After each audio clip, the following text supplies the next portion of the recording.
My name is Elena Harper. I'm 34 years old. And last month, I walked into my grandfather's will reading, carrying nothing but the quiet strength I had spent years building, while the rest of my family arrived with expectations as heavy as their designer handbags and polished smiles. The conference room in downtown Portland smelled like old leather, strong coffee, and entitlement. Sunlight filtered through tall windows, catching on the crystal water glasses and the expensive watches on my family's wrists. My father, Richard Harper, sat at the head of the long mahogany table like he already owned the world. My brother Marcus was beside him, scrolling through his phone with that familiar smirk. My stepmother Vivian adjusted her silk scarf and whispered something that made them both chuckle softly.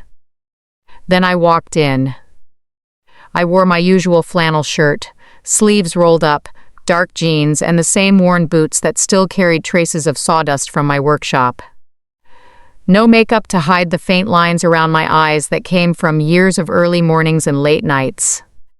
My hair was pulled back simply, still carrying the faint scent of fresh coffee and pine from Roots and Timber, the small renovation cafe I built with my own hands. The lawyer, Mr. Caldwell, cleared his throat and began reading. The room filled with satisfied nods as the big numbers were announced. My father received the waterfront estate on the Columbia River and a substantial cash inheritance. Marcus got controlling shares in Harper Coastal Developments. Vivian received the lake house, the art collection, and enough to keep her lifestyle comfortable for decades. Then Mr. Caldwell reached the final page. And to my granddaughter, Elena Harper, one sealed envelope, to be delivered directly to her. He slid the yellowed envelope across the table toward me. The entire room went still. Marcus leaned forward, his eyebrows raised in amusement. An envelope? That's it? He let out a short laugh that echoed off the wood-paneled walls.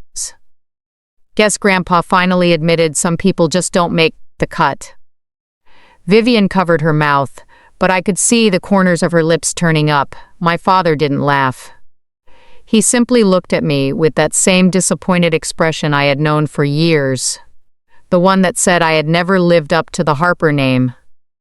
I didn't flinch. I didn't argue.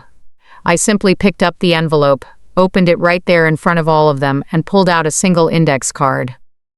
Written in my grandfather Elias's careful, slightly shaky handwriting was a 10-digit phone number and 3 simple words underneath. Call when you're ready. Marcus laughed louder this time. A phone number? Come on, Elena. Must be a support hotline or something. Fits the whole independent soldier girl vibe you've got going on.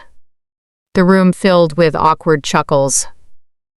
If you've ever sat in a room full of people who once claimed to love you, but treated you like you were invisible, you know exactly how heavy that silence can feel. I looked around at their faces I had known my whole life, and felt something shift inside me. Not anger, not even sadness anymore, just a deep, calm clarity. Without saying a word, I took my phone out of my pocket, placed it flat on the mahogany table, and dialed the number on speakerphone. The sound of each ring filled the elegant conference room like a heartbeat. 1 ring, 2 rings, my father's jaw tightened. Marcus stopped smiling. 3 rings. Then a calm, gravelly voice answered. Elena Harper, this is Thomas Whitaker. Your grandfather told me this day would come. I manage Evergreen Legacy LLC. As of this moment, you are the sole managing member. The current estimated value of the holdings is approximately $58 million. The silence that followed was absolute. You could have heard a pin drop on the thick carpet. My father's face went pale. Marcus's phone slipped from his hand and landed on the table with a soft thud. Vivian's perfectly composed expression cracked for the first time in years.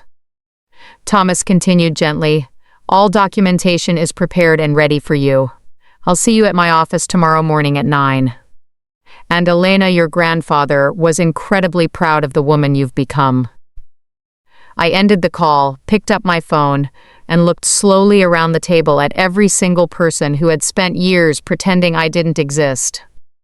Anyone else care to comment on that hotline joke? I asked quietly. No one spoke. That was the moment, the exact second, when everything they thought they knew about me shattered. If you've ever been underestimated by the people who were supposed to have your back, if you've ever been erased from your own family story, stay with me, because this is not just a story about money or revenge.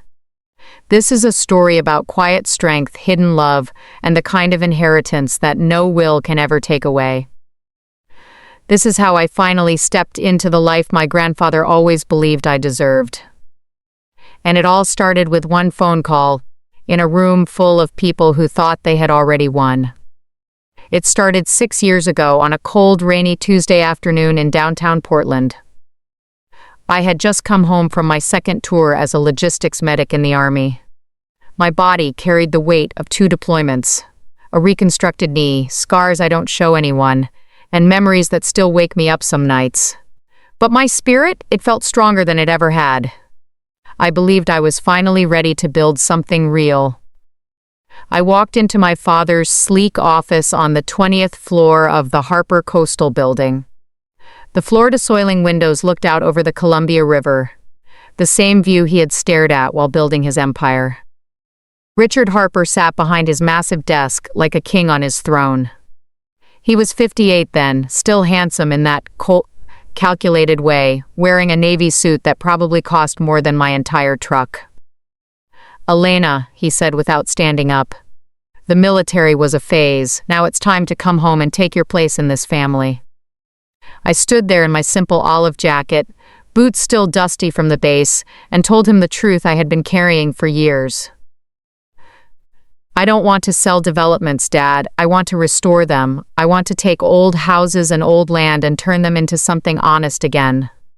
I'm going to open a small place, a workshop and cafe where people can gather, something real, something mine." He looked at me the way you look at a child who just said she wants to be an astronaut. Then he laughed. Not loud, but that quiet, disappointed laugh that cut deeper than any shout ever could. "Harper women don't play in the dirt, Elena. We build legacies, not little coffee shops." That was the moment everything broke. I didn't yell, I didn't cry. I simply said, "Then maybe I'm not a Harper woman anymore." He didn't argue, he didn't need to. 3 days later, at the annual family holiday gathering, he stood up in front of over 50 people. Business partners, relatives, friends, and calmly announced that I had chosen a different path. That I was no longer part of the Harper family business. That I had walked away from everything he had built for me. By the end of that week, I was erased. Photos of me disappeared from the family website. My name was removed from holiday cards. Invitations stopped coming. Even my younger cousins were told not to reach out. It was clean, surgical.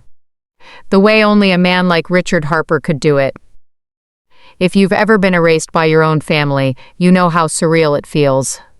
One day you belong. The next day, it's like you never existed. The silence is louder than any fight. For the first few months, the pain was sharp. I would drive past the big house on the river and feel my chest tighten. I missed my little sister, who was too young to understand what was happening. I missed the version of my father I had once believed in, the one who used to lift me onto his shoulders at construction sites when I was small. But pain has a way of teaching you what matters. I used my savings and my Army benefits to buy a 5-acre fixer-upper farmhouse just outside the city. The place was overgrown and tired, but it had good bones, strong foundation. That's what Grandpa Elias always taught me to look for, good bones. I named it Roots and Timber. During the day, I worked on renovations for clients. At night, I turned the old barn into a workshop and started building the front porch cafe with my own hands. 6 employees joined me over time. A veteran like me, 2 single moms, an artist recovering from loss. We weren't chasing millions. We were restoring what others had thrown away. And every single month, no matter how tired I was, I kept one promise to myself. I met my grandfather Elias at a small, quiet diner called The Anchor, tucked away on the edge of the city. Nobody in the family knew. We sat in the same booth every time. He always ordered black coffee. I ordered an oat milk latte and blueberry pancakes. We talked about everything except the family drama. He never once criticized my father. He simply listened, really listened. The kind of listening that makes you feel seen for the first time in years. One morning, about 2 years after the estrangement, he slid a small brass key across the scarred wooden table. "Elena," he said, his voice steady despite his age, "some things in this life are earned, not given. The people who truly want you will show up. The ones who only need you, they disappear when the work gets hard." I still wear that key on a simple chain around my neck. It rests right over my heart. Even now, sitting here telling you this, I can feel the weight of that key against my skin and smell the coffee from that diner. Those secret meetings with Grandpa became my anchor. They reminded me that I wasn't invisible to everyone. And they gave me the strength to keep building my own life while the rest of my family continued living in theirs, completely unaware that the man they thought they controlled had been quietly preparing something entirely different. Those monthly meetings at the Anchor Diner became the one constant in my life that felt truly safe. For over 5 years, rain or shine, I made the drive. Sometimes I arrived exhausted after a long day framing walls or sanding floors at Roots and Timber. Other times I came with dirt still under my fingernails and the smell of fresh-cut lumber on my clothes. Grandpa Elias never minded. He would just smile, that slow, knowing smile, and push my latte across the table before I even sat down. He was in his late 70s then, but his mind was sharper than most men half his age. His hands, though. They had started to tremble just a little when he lifted his coffee mug. I pretended not to notice, and he never mentioned it. We talked about everything that mattered to us. The way old houses tell stories if you listen closely, the importance of building things that last, and what it really means to leave something behind that matters. One particular Saturday morning stands out in my memory. It was about 3 years before he passed. The diner was quiet, just the soft hum of the old ceiling fan and the occasional clink of silverware. Grandpa looked at me, across the booth, his blue-gray eyes steady. "Elena, I've spent my whole life watching people chase the wrong kind of success," he said quietly. "Your father is brilliant at making money, but he's forgotten what it feels like to build something with your own hands and your own heart." He reached into his coat pocket and pulled out a small, worn leather notebook. He slid it toward me. "I've been writing things down for you, not instructions, just thoughts. Things I wish someone had told me when I was your age." I opened it carefully. The pages were filled with his neat, slightly slanted handwriting. Short paragraphs about patience, about choosing integrity over speed, about understanding that real value is rarely loud. One entry in particular stayed with me. "Some people are wanted because of what they can give. A few rare souls are loved because of who they are. Be the second kind. Always." I closed the notebook and felt my throat tighten. For the first time in years, I let myself cry a little right there in the booth. Grandpa didn't try to fix it. He just reached across the table and rested his weathered hand on mine. "You've always been that kind of soul, Elena, even when your father couldn't see it." That was the closest he ever came to directly criticizing my dad. He respected family loyalty too much to tear it down, even when it hurt the people he loved. Instead, he poured everything he couldn't say out loud into those secret meetings and into the quiet plans he was making behind the scenes. As the years went on, his health began to fade. The long walks we used to take along the river after breakfast became shorter. Eventually, we stopped going to the diner altogether. I started visiting him at the big family house on the Columbia River when I knew the others wouldn't be around. We'd sit on the back porch overlooking the water, wrapped in wool blankets, watching the ships move slowly down the river. 3 months before he passed, on a chilly autumn evening, he took both my hands in his. His grip was still surprisingly strong.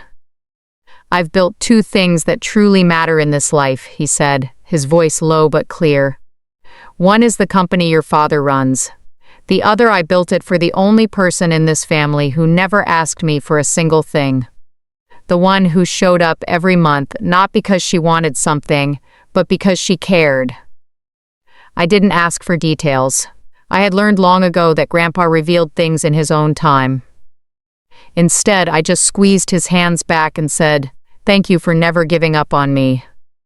He smiled, that gentle, proud smile I carry with me every day now. "Never was a choice, sweetheart. You made it easy." Even today, when the weight of everything feels heavy, I close my eyes and I'm back on that porch with him. The smell of river air, the creak of the old wooden chairs, and the quiet certainty in his voice. Those moments kept me going. They reminded me that I wasn't crazy for choosing a slower, more honest path. They gave me the courage to keep pouring my energy into roots and timber instead of chasing the kind of success my family valued.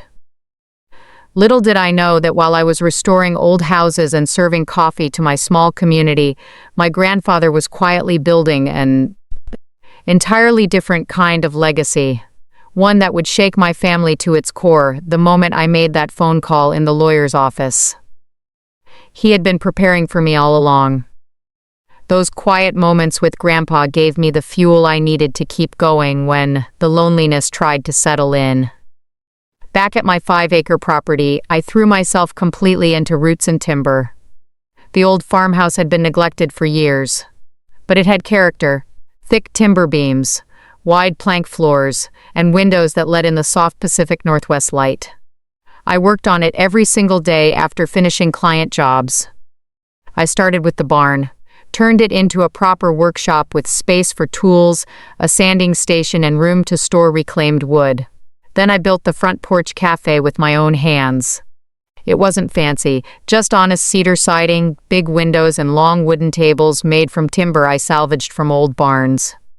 We served simple food: fresh scones, hearty soups, coffee roasted locally, and vegetables from the small garden I planted out back. My team grew slowly but meaningfully. First came Marcus, no relation to my brother, a fellow Army veteran who needed steady work and a place where no one asked too many questions about his past. Then came 2 single moms, Lena and Sophia, who were tired of dead-end jobs. Later, an artist named Claire joined us after losing her studio. We became more than coworkers. We became the family I didn't have anymore. We didn't chase big profits or expansion. Our rule was simple: restore with care, serve with kindness, and never cut corners.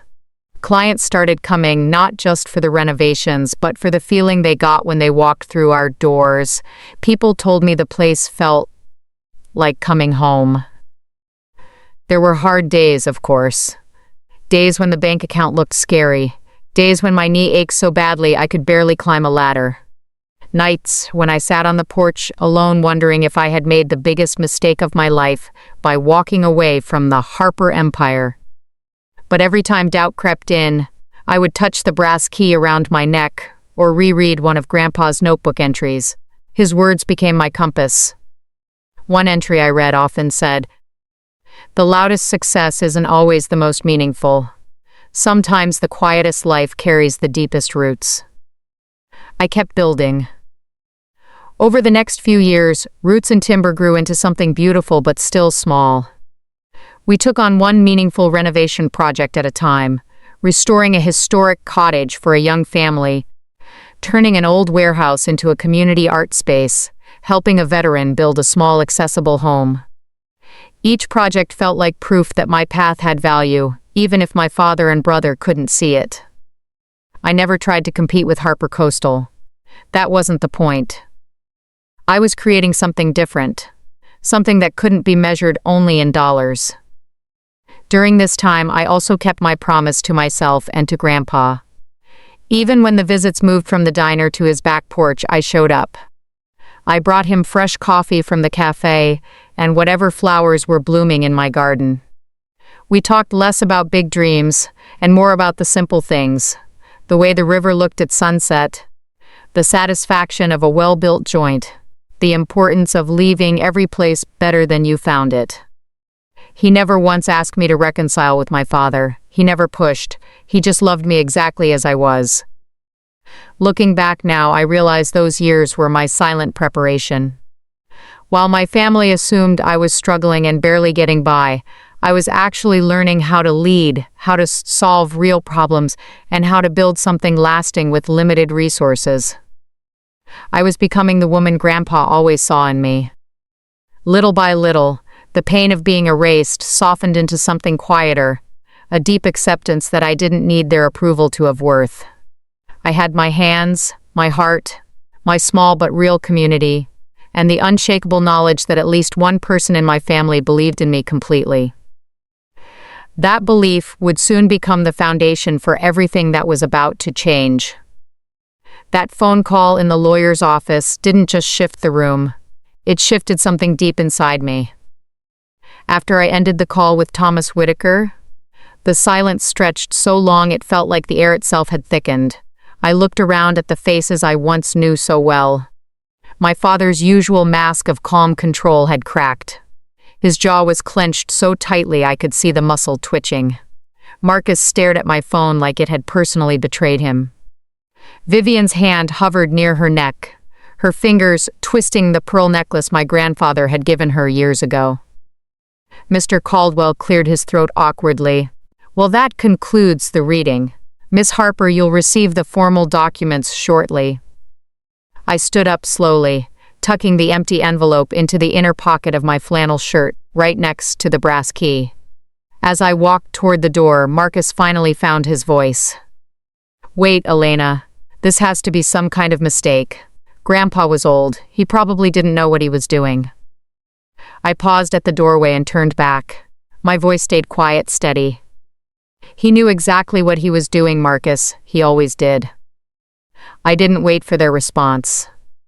I walked out of that glass and steel building into the cool Portland mist, got into my old pickup truck, and drove straight back to Roots and Timber. The whole drive, my hands were calm on the wheel, no shaking, no racing thoughts, just a deep quiet knowing that everything was about to change. When I pulled up to the farmhouse, my team was just finishing up for the day. Lena was wiping down the cafe tables. Marcus, my veteran coworker, was stacking reclaimed wood.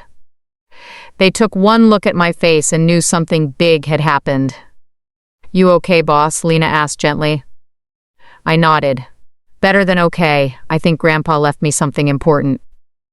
I didn't tell them the full number yet. Not because I didn't trust them, but because I needed time to process it myself. That night, I sat on the porch with a cup of coffee, the brass key warm against my chest, and let the reality settle in. $58 million. An entire LLC built in secret, for me. If you've ever had a moment where your entire understanding of your worth suddenly expanded, you know how surreal it feels. I wasn't excited about the money. Not really. What hit me hardest was the realization that while my father and brother were busy erasing me, Grandpa had been quietly building a bridge back to me, one they could never control. The next morning, I drove to Thomas Whitaker's office. It was a modest suite in an older building near the river, nothing flashy, which immediately put me at ease. Thomas was in his late 60s, built like an old lumberjack with kind eyes and a firm handshake. He didn't waste time on small talk. He laid out the documents across his desk. Evergreen Legacy LLC was formed 12 years ago, he explained. Your grandfather used entirely personal funds, investments, land deals, and properties he kept completely separate from Harper Coastal. You are the sole successor managing member. The operating agreement is airtight. 2 independent cognitive evaluations from top specialists confirm he had full mental capacity at the time of formation and again 5 years later. I flipped through the pages, my fingers tracing Grandpa's signature. It felt like he was still guiding me. Thomas leaned back. He told me, "When the time comes, she'll know what to do with it. She builds things that matter." I left his office with a thick folder and a USB drive he said contained additional private notes from Grandpa. As I drove home, the weight of responsibility started settling on my shoulders. This wasn't just money, this was a legacy, people's livelihoods, land, projects that could actually help the community. But I also knew my family wouldn't let this go quietly. By that evening, my phone started lighting up. First Marcus, then my father, then even Vivian. I let every call go to voicemail. I wasn't ready to speak to them yet. I needed to stay centered. That night, I opened the USB drive on my laptop at the kitchen table. Inside were scanned letters, financial summaries, and one final note from Grandpa dated just 2 months before he passed. Elena, if they fight you, remember this. You were never the problem. They were never ready for someone who didn't need them. Use this only if they force your hand. Otherwise, build something beautiful. Tears slipped down my cheeks as I read it, not from sadness this time, but from the overwhelming feeling of being truly seen. The phone call had opened the door. Now I had to decide how I would walk through it. The counterattack didn't take long. By the following afternoon, my phone was ringing nonstop. I finally answered the third call from Marcus. His voice came through sharp and rehearsed, the same tone he used in boardrooms when closing deals. Elena, we need to talk.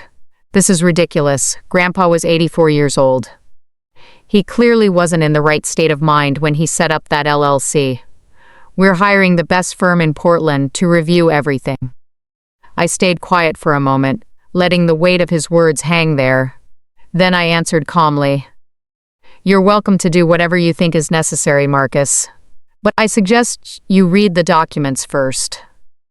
He laughed, that same dismissive laugh from the will reading.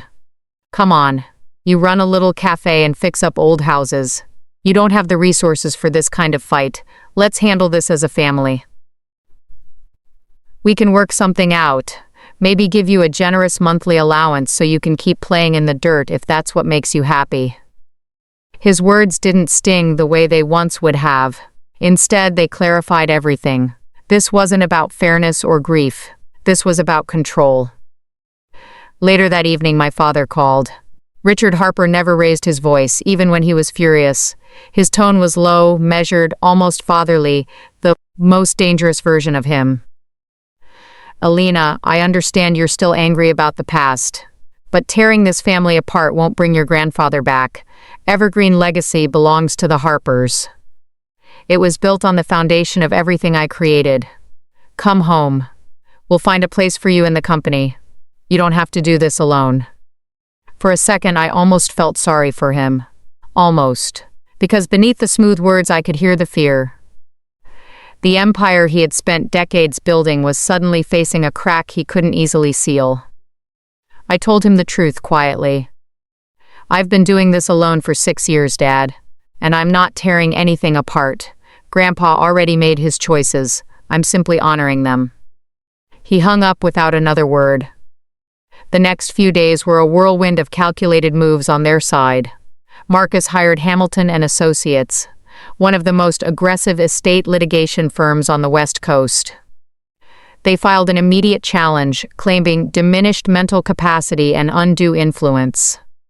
Vivian began reaching out to extended family members, painting me as the ungrateful daughter who had manipulated a sick old man during private visits. I heard about it through Aunt Claire, the only relative who had occasionally stayed in touch. She called me one night, voice trembling. They're saying you brainwashed him, Elena, that you only visited because you wanted money. Marcus is building a whole timeline of supposed cognitive decline. I thanked her and sat quietly on my porch after the call, watching the stars come out over the fields. The old Elena might have cried or gotten angry. But something had shifted since that phone call in the lawyer's office. I felt steady, prepared. Because while they were making noise, I was working in silence. I had already met with my own attorney, a sharp, no-nonsense woman named Rebecca Torres, whom Grandpa had recommended years earlier through Thomas Whitaker. She reviewed every document and told me the same thing Thomas had. The LLC was nearly bulletproof. Still, I knew fights like this weren't only won in court, they were won in preparation. I spent the next week quietly gathering everything I might need. I scanned every letter Grandpa had ever written me. I organized financial records from roots and timber showing steady, honest growth. I met with my small team and told them the truth.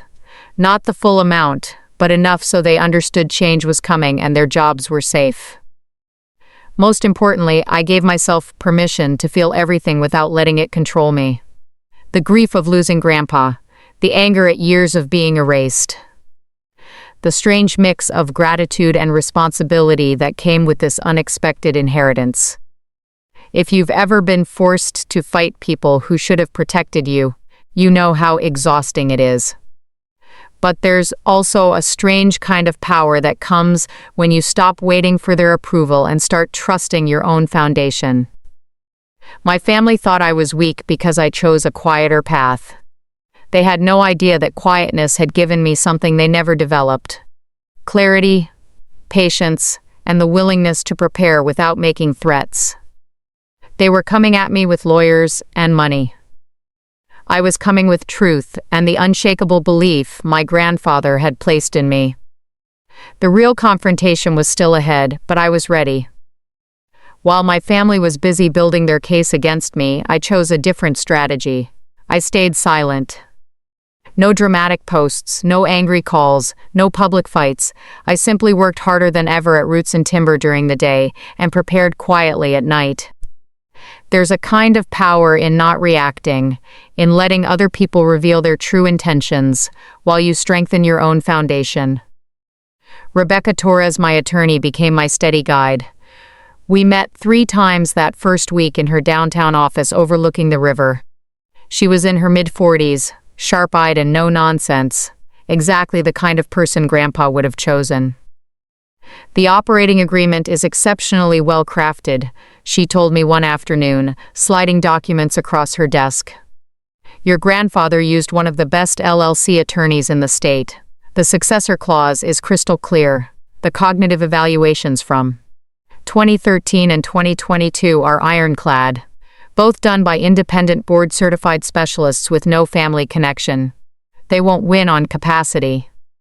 I nodded, touching the brass key around my neck. "What if they try other angles?" Rebecca smiled slightly, "Then we counter. But my advice, let them make the first big move. Your strength right now is patience." I took that advice seriously. Every evening after closing the cafe, I sat at my kitchen table with a cup of strong coffee and went through the materials Thomas Whitaker had given me. I studied the full list of Evergreen Legacy's assets: 12 commercial properties across Oregon and Washington, large parcels of development land near the river, and a carefully managed investment portfolio. It wasn't just money, it was potential. Potential to build housing that real people could afford. Potential to create community spaces. Potential to do things differently. I also opened the private folder Grandpa had left on the USB drive. Inside were scanned pages of his personal notes, financial observations about Harper Coastal, and one particularly important file labeled simply, "For Elena, if needed." It contained detailed records of irregularities in the family company going back several years. Not enough to destroy them, but enough to create serious problems if they pushed too hard. Grandpa hadn't wanted to expose his son, but he had prepared protection for me. I read those pages with a heavy heart. It confirmed what I had long suspected. My father and brother had been cutting corners to protect their image and profits. But I made myself a promise that night. I would only use this information if they left me no choice. This wasn't about revenge, it was about protecting what Grandpa had entrusted to me. Between meetings with Rebecca and reviewing documents, I also focused on my own team. I gathered everyone on the porch one misty morning. "Things might get complicated in the coming weeks," I told them honestly. "My grandfather left me something significant. There may be challenges from my family. But I want you all to know, your jobs are safe. This place is safe. We're still building the way we always have, with care and integrity." The relief on their faces meant more to me than any dollar amount. In the quiet hours, I also allowed myself to feel the full weight of what was happening. I walked the 5 acres at dawn, boots sinking into soft earth, and talked to Grandpa as if he were still here. "You really did this for me," I whispered into the morning fog. "Now I have to figure out how to carry it." Those solitary walks became my anchor. They reminded me of who I was before any of this. The combat medic who learned to stay calm under pressure, the woman who rebuilt her life from almost nothing. This new responsibility wouldn't change my core. It would simply expand what I could do. By the end of the second week, my family had filed formal challenges and started spreading their narrative through the extended family. But I was no longer the erased daughter they remembered. I was prepared, grounded, and quietly stronger than they had ever imagined. The stage was set for the real conversation. I sent one message to my father and Marcus. I'd like to meet at the family estate this Saturday at 2 p.m., just us. No lawyers. Let's talk like family, the way Grandpa would have wanted. I didn't expect them to agree easily, but I knew they would come. Curiosity, pride, and fear would bring them. And this time, I would walk into that house on my own terms. Saturday arrived under a soft gray Pacific Northwest sky. I drove my old pickup truck up the long, familiar driveway to the family estate on the Columbia River. The same house I had been banned from for 6 years. White columns stood tall against the water, the American flag still fluttering on the porch like nothing had changed. But everything had. I parked beside my father's sleek black Mercedes and Marcus's sports car. My truck, with its dents and sawdust in the bed, looked exactly like it belonged. Honest, hardworking, unapologetic. I sat for a moment, hands on the wheel, touching the brass key around my neck. Then I picked up the simple folder I had prepared and walked toward the front door. No lawyers, no backup, just me. Aunt Claire had told me they agreed to the meeting, but the tension was thick. I could feel it before I even stepped inside. When I opened the door, the familiar scent of polished wood and river air hit me. The living room looked almost exactly as I remembered it, except now my father sat in Grandpa's favorite leather armchair like it had always been his throne. Marcus stood near the fireplace, arms crossed, wearing a tailored shirt that probably cost more than my monthly mortgage. Vivian sat on the sofa, legs crossed elegantly, her face a careful mask of concern. They all turned when I entered. The room felt smaller than I remembered, or maybe I had simply grown larger in my own quiet way. "Alina," my father said, his voice measured and controlled. "You wanted this meeting. We're here. Let's be reasonable." I didn't sit down right away. I stood near the center of the room, grounded in my boots, and looked at each of them. "I'm not here to fight," I said calmly. "I'm here to give you the truth and a choice, the same way Grandpa always preferred things, honest and direct." Marcus let out a short breath. "Truth? The truth is you manipulated an old man who wasn't thinking clearly. We've already filed the challenge. The best thing you can do is accept a fair settlement and walk away before this gets ugly." I met his eyes steadily. There was fear behind the arrogance now, I could see it. Vivian spoke up, her voice soft but pointed. "We're still family, Elena. Your grandfather loved all of us. He wouldn't have wanted this kind of division. Whatever he left you, we can share it. Make it right." If you've ever stood in a room where people who once held power over you are suddenly scrambling to keep control, you know how surreal that moment feels.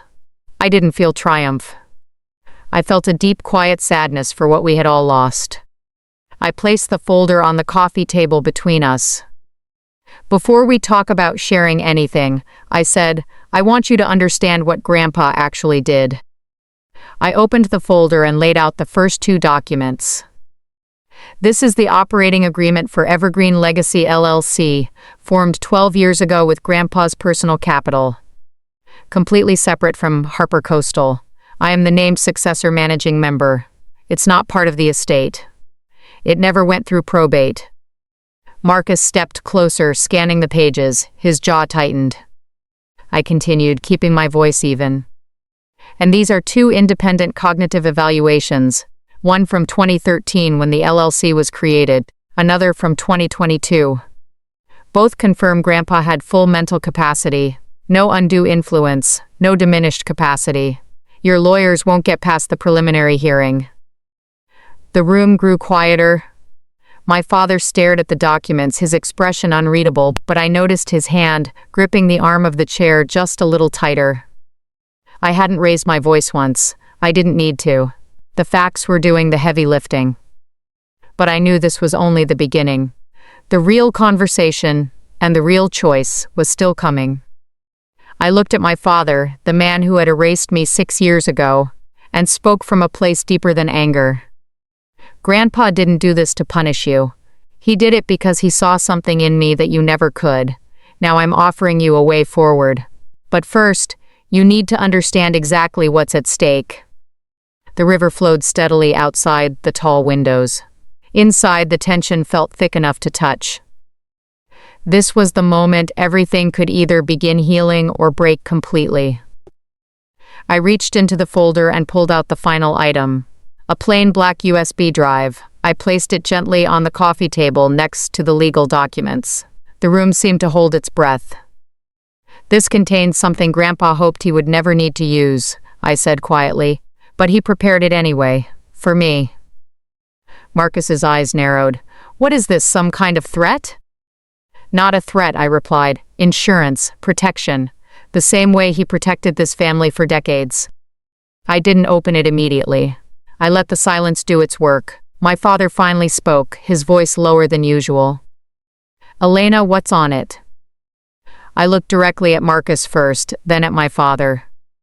3 years of documented financial irregularities inside Harper Coastal Developments. Inflated vendor contracts, ghost projects that never existed. Payments to shell companies.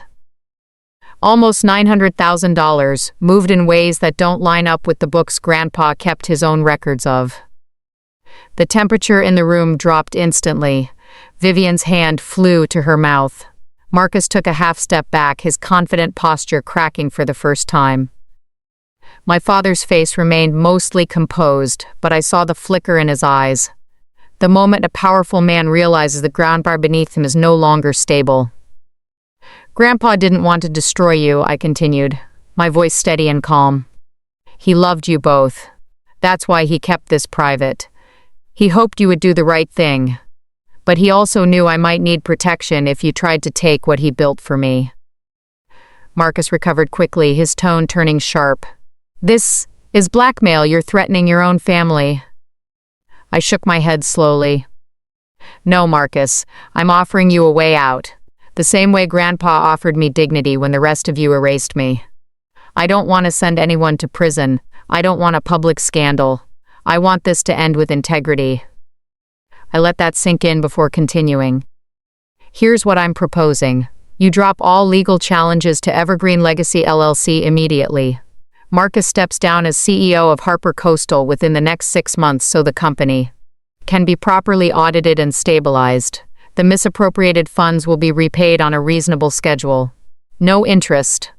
No rush, but with full transparency. In return, I will never release this information. We handle this privately as family. The silence that followed felt heavier than any words. My father stared at the USB drive like it was a live wire. For the first time in my life, I saw something close to vulnerability in his eyes. Not weakness exactly, but the painful recognition that his control had limits. You've thought this through, he said finally. I've had 6 years to think, I replied softly. Six years of being invisible. 6 years of building something real while you assumed I was failing. Grandpa gave me time to become ready. Vivian looked between us, her voice barely above a whisper. Richard, maybe we should consider this.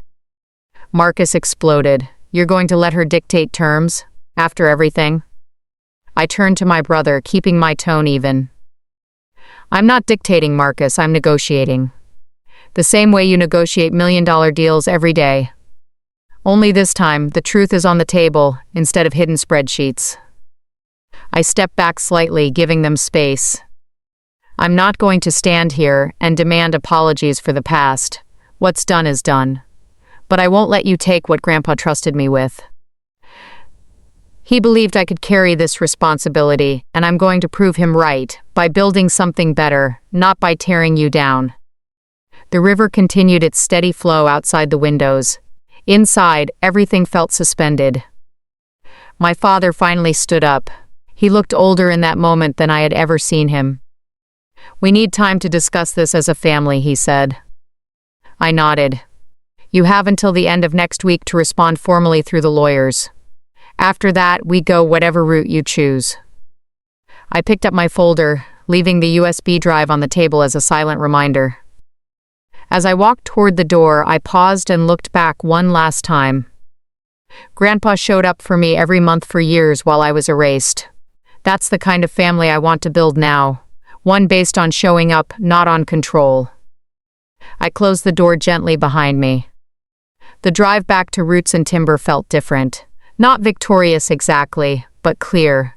I had spoken my truth without rage. I had offered them dignity while protecting what mattered. The real test would be whether they accepted the choice I had given them. The week that followed the meeting at the family estate was one of the longest of my life. I didn't chase them. I didn't send follow-up messages or make calls. I returned to Roots and Timber and focused on what I could control. The morning coffee service, the progress on a renovation project for a young veteran's home, and the quiet rhythm of my days. My team noticed the change in me. I was more present, more grounded, even as the uncertainty hung in the air. On the 6th day, Rebecca Torres called.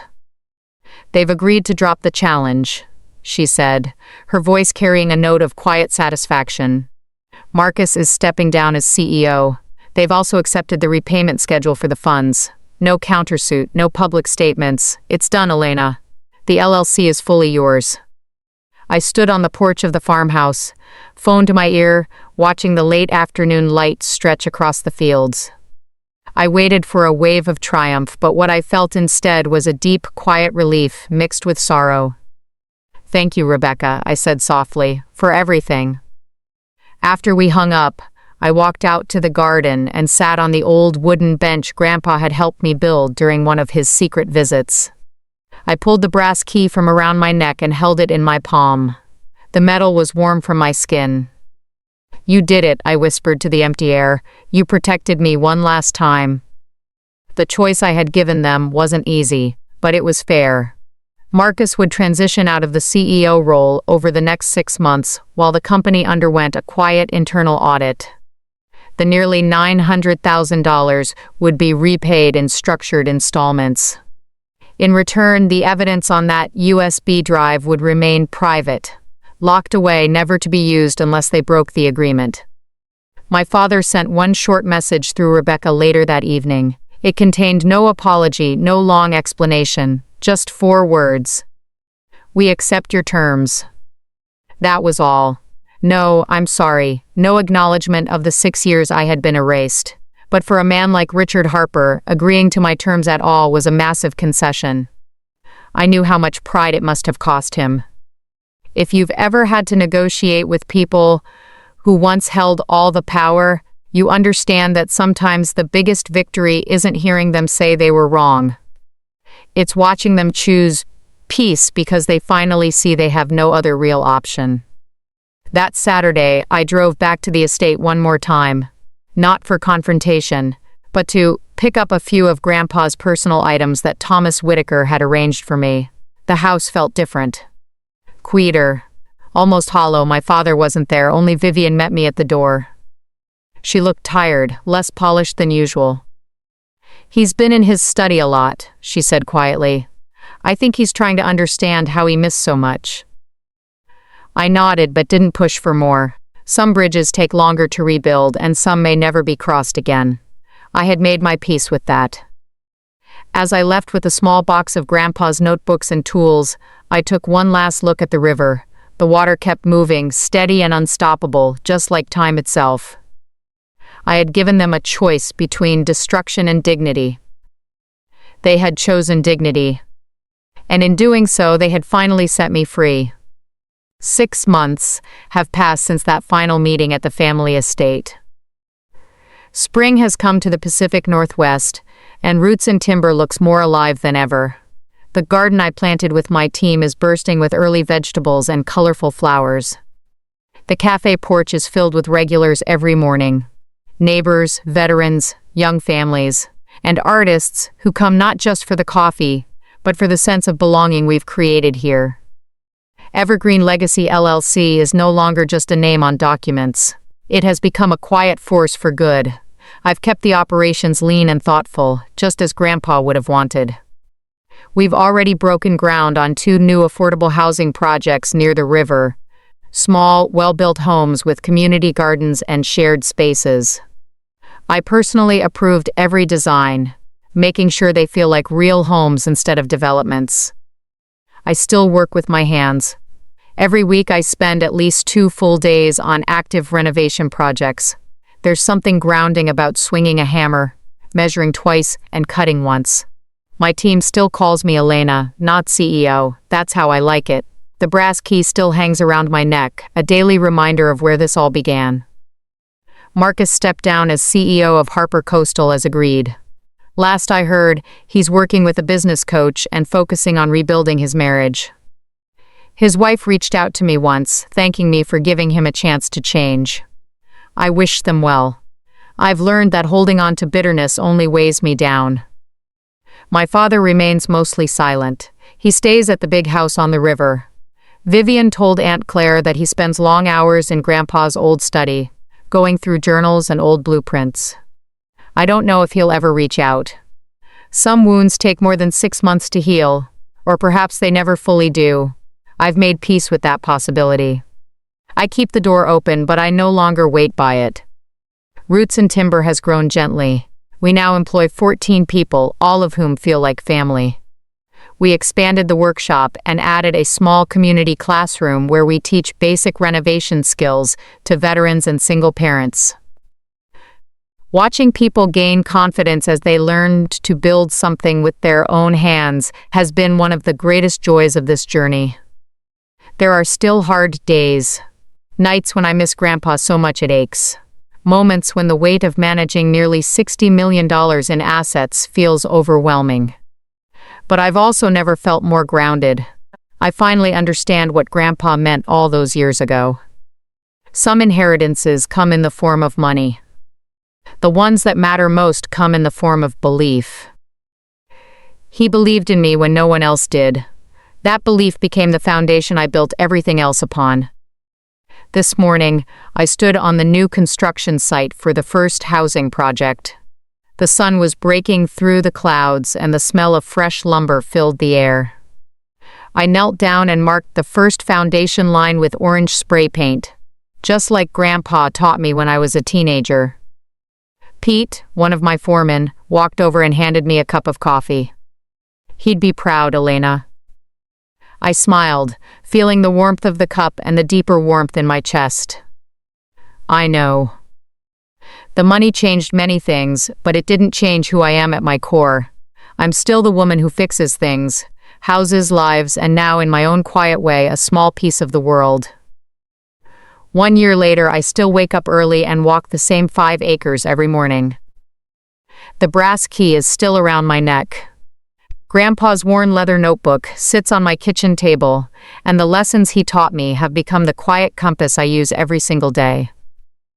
I've learned that real healing doesn't always look like dramatic reconciliations or tearful apologies. Sometimes it looks like peaceful silence. Sometimes it looks like choosing to build your own table instead of fighting for a seat at someone else's. I no longer carry the weight of being erased. That chapter is closed. What remains is gratitude. For the pain that strengthened me, for the love Grandpa showed me in secret, and for the unexpected second chance at creating something meaningful.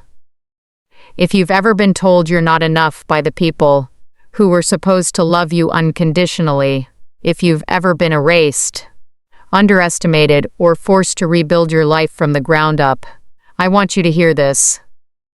You are not the sum of their rejection. You are the foundation you choose to lay every single day. Start small, stay honest. Keep showing up for yourself the way my grandfather showed up for me, quietly, consistently, without asking for anything in return. The money from Evergreen Legacy is important, yes. It allows me to create housing people can actually afford, to support my team, and to restore beautiful old structures that would otherwise be lost. But the real inheritance wasn't the millions. It was the 47 handwritten notes. the secret meetings at the anchor, the belief in my worth when the rest of the world wrote me off. That kind of belief is something no one can ever take away from you. So if you're watching this right now, sitting in your car, lying in bed, or taking a quiet moment for yourself, I want you to know you're not alone.